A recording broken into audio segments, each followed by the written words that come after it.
저희 스쿨링에 나와주신 여러분 감사합니다. 오늘 또 우리는 부동산, 특히 주택의 안정적인 공급과 원활한 유통, 그리고 소유, 안정적 소유를 위하여 큰 길로 나갑시다. 우리가 지금 전세에 대해서 알아보고 있는데요. 오늘은 특별법 제정에 대해서 좀 알아보겠습니다. 금년 2023년 6월 1일 날 전세 사기 피해자의 지원 및 주거 안정에 관한 특별법이 제정됐습니다. 이름이 너무 깁니다. 그래서 우리는 전세 사기 특별법 이렇게 잘라서 얘기하기로 하죠. 이걸 우리가 둘로 논아서 어떤 사람이 이와 같은 지원을 받을 수 있는가의 문제 이번에 얘기하고요. 다음 강좌에서는 그 지원의 구체적인 내용에는 어떤 것이 있는가에 대하여 차례로 말씀드리기로 하죠. 먼저 이 법에 따라서 이 법의 지원을 받을 수 있는 요건에 4가지 요건을 요구하고 있습니다. 우선 먼저 이 법의 지원을 받으려면 첫째, 주택임대차 보호법 3조에 따라서 주택의 인도와 주민등록이 되어 있어야 합니다. 필수입니다. 물론 이 요건과 거의 같은 요건입니다. 3조의 3이죠. 3조의 3. 다시 말하면 임차권 등기 명령 신청에 의한 임차권 등기 같은 효력이 있습니다. 그게 첫 번째 요건입니다. 4가지 요건을 다 갖춰야 됩니다. 첫 번째죠. 두 번째, 전세금이 3억 원 이하여야 됩니다. 물론 국토부 그리고 그 위원회 결정에 따라서 지자체에 따라서 2억 원을 플러스 시킬 수 있다라고 되어 있는데 원칙적으로 3억 이하만 보호가 됩니다. 그 이상은 보호가 안 된다는 얘기죠. 그리고 세 번째 요건으로다가 임대인이 파산했거나 이미 파산에 들어갔거나 파산에 준하는 회생 절차라는 게 있습니다. 신용회생 절차라는 게 있습니다. 그게 개시됐다든지 또는 임차주택이 이미 경매 또는 공매가 개시돼서 여러 사람의 피해가 발생할 것이 예상된다. 이런 경우가 되겠습니다. 여기서 주의할 것은 다수의 피해자 발생입니다. 다시 말하면은 개별적인 피해는 보호가 안 된다. 원천적으로 말이죠. 이 법이. 네 번째로 임대인 등에 대한 수사가 개시됐다. 형사 문제가 제기됐다. 하는데 구체적인 내용으로는 임대인, 다수의 임대인, 주로 빌라 건설업자죠. 이 사람들이 신불자에 대해서 임차주택을 양도해버렸다. 그러니까 제3자에게 양도했다. 이런 얘기가 되겠습니다. 그리고 또 하나 더 반환할 능력도 없으면서 수많은 전세계약을 했다. 다시 말하면 갭 투자를 과도하게 해가지고 깡통주택을 만들고 돈을 떼어먹었다. 이런 얘기가 되겠습니다. 그런데요, 이와 같은 4가지 요건은 6월 1일, 금년 6월 1일입니다. 2년 전입니다. 그러니까 2년 전에서 시작해서 이 법 제정할 때까지 그 사이에 이런 일이 일어나야 됩니다. 여러분, 너무 쉽게 본 거 아니겠습니까? 왜 그러냐면은 이 법이 시행되고 나서 이와 같은 사기가 잠잠해지기는커녕 계속 터지고 있습니다. 이달 들어와서도요, 수원에서 또 그리고 대전에서 계속 터지고 있습니다. 너무 안일하게 봤다 하는 얘기가 되겠습니다.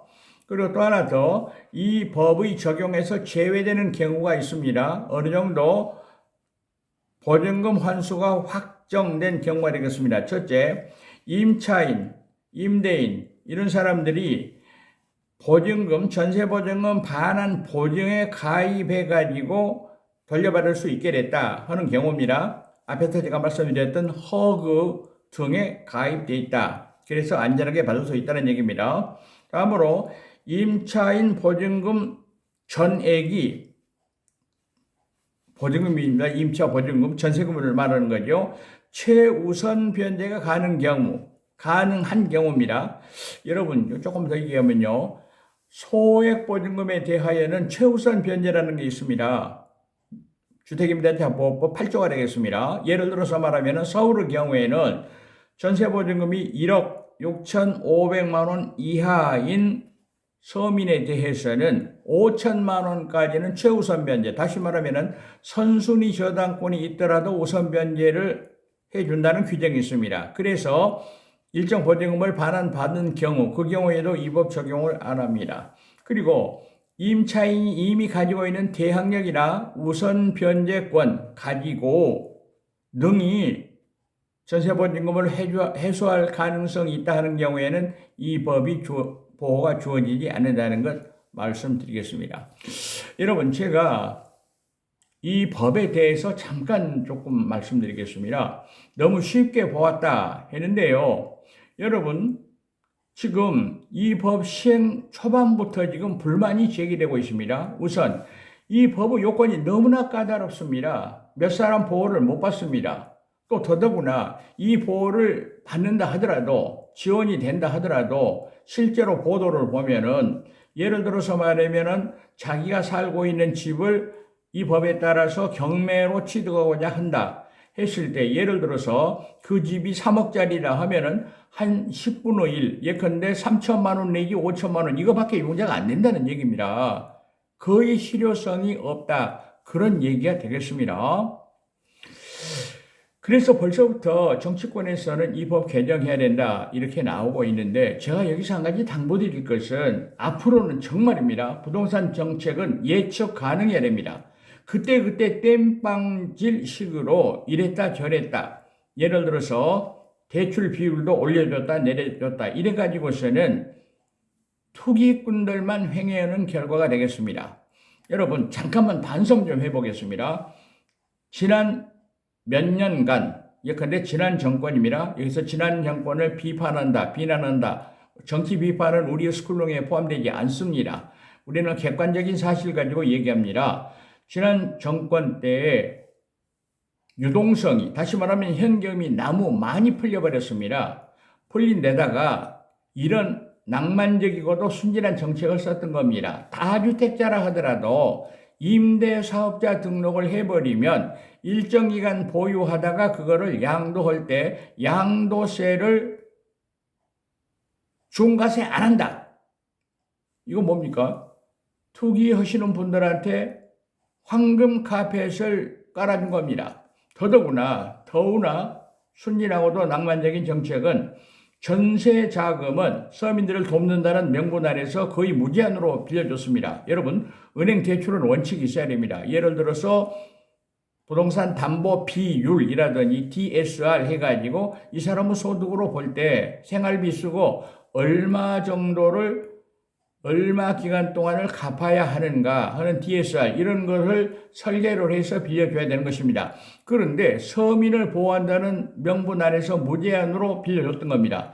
전세 자금이 무제한 풀리다 보니까 전세금이 천정부지로 올라갑니다. 전세금이 올라가면서 주택가격을 더 밀어 올려버립니다. 이래서 무주택자는 영원히 집을 살 수가 없는 집값이 너무 높아버린 이런 경우가 되겠습니다. 여러분 그 이후에도요. 이 정부 들었을 때 심지어는 일기 신도시에 대해서도 재건축 붐이 불었었습니다. 그러니까 또 정치권에서는 뭐라고 말을 하냐. 제1기 신도시입니다. 1기 신도시에서 재건축 연한을 예컨대 40년 이상의 허가가 나가는데 재건축 허가가 30년으로 줄어든다. 또 용적률을 올려준다. 이렇게 되기 때문에 한때 또 엄청난 기대감을 줬던 겁니다. 다행히 우리 소유자들이 자각을 해가지고 안 되겠다. 이렇게 해가지고는 돈 먹을 거 없다 해서 자제를 스스로 했습니다만은 이와 같이 부동산 문제는 굉장히 민감한 것입니다. 또 더더구나 신뢰성을 줘야 되는 것입니다. 지금 저는 이 법, 특별법, 전세사기 특별법이 문제가 있다는 걸 제가 인정합니다. 그리고 별로 순기능을 수행하지 못하고 있다는 것도 사실입니다. 그러나 이거를 개정을 또 한다 그러는데요. 거기에 대해서는 정말 신중을 기해야 될 겁니다.